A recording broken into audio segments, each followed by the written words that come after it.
The Biden administration has a plan to shut down the border, but it needs Mexico's help.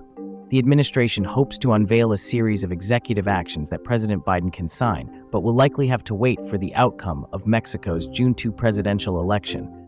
President Joe Biden directed DPAID to develop plans to stem illegal migration months ago, and they are eyeing a presidential authority in the U.S. Code, known as Section 2112, which would let the president unilaterally suspend the entry of specific groups of migrants whenever the number of attempted border crossings grew too great. The administration hopes to unveil that and other executive actions in June, and it has been working with Mexico to get its cooperation on some key provisions, according to multiple officials familiar with the negotiations. No final decisions have been made, and the timing could shift. A critical consideration is the coming presidential election in Mexico on June 2. Mexican voters will choose a new president to serve a single 6-year term. The delays in DACA renewal have catastrophic consequences. Dreamers faces ever delays in the renewal of their work permits, and many have lost their jobs. Many causes have been named for the lag by U.S. Citizenship and Immigration Services, among them technical glitches, a shortage of staff, and the fact that the agency might be giving priority to recently arrived migrants seeking asylum and TPS beneficiaries. Whatever the cause may be, the delays adversely affect those who benefited from the program that on June 15 will celebrate 12 years of existence after being initiated by President Barack Obama. DACA is the acronym of Deferred Action for Childhood Arrivals, which extends deportation protection to some 6,000 young people and work permits that are renewable every 2 years. I spoke with someone who has benefited from DACA since 2012. He did not want to give his name, but shared that he applied to renew his work permit in January, but the petition has not been processed. His work permit expired. The company for which he works decided to wait for him for now and granted him unpaid personal leave. But this young man is the economic rock of his parents and siblings. Losing his income has been devastating, taking into account that his father, who is also undocumented, suffered a heart attack, and the medical bills are large.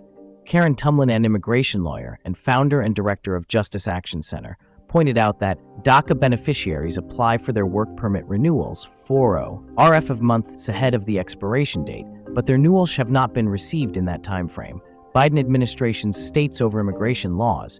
The U.S. Department of Justice has sued 2 more states this month to prevent them from implementing new state laws targeting immigrants. The lawsuits against Iowa and Oklahoma, in addition to one against Texas, signal that the Biden administration is taking an aggressive stance against states taking immigration matters into their own hands.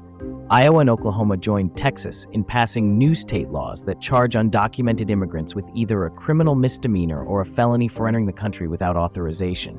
The Texas case is likely to make it to the Supreme Court. Man who claims he's a U.S. citizen repeatedly has been deported to Mexico. It's complicated. Manuel Guerra Vasquez has been deported to Mexico before, but each time he returned to Texas. Even though he was born in the Mexican state of Tamaulipas, the 61-year-old claims he's a U.S. citizen.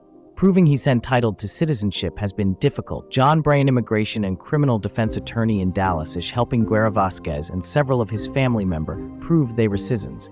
That's because the family's matriarch, Cruz Rodriguez Vargas Guerra, who died a few years ago, was born in Kansas in 1924, a fact they say was common knowledge in the family. There are thousands of people who are U.S. citizens and don't even realize it, and it really does require a thorough investigation of the fact circumstances and the family circumstances for each person. Bray says Denise Gilman, who works at the immigration clinic at the University of Texas in Austin, said these cases are likely more common among families who live along the border, such as migrant farm workers who routinely traveled back and forth between the two countries. Gilman said whether someone qualifies for U.S. citizenship depends on when that person was born and what was written in law then, because the law has changed numerous times. The issue caught the attention of the Government Accountability Office in 2021 when it issued our report. In its findings, the GAO reported that as many as 70 U.S. citizens had been deported over the previous 5 years. Friends, show us some love and smash the like button. It doesn't cost you anything. If you have an immigration problem or need a second opinion because you cannot get a hold of your own lawyer, schedule a meeting with our team. Share information with our CARES team and they will help you get scheduled with our legal team.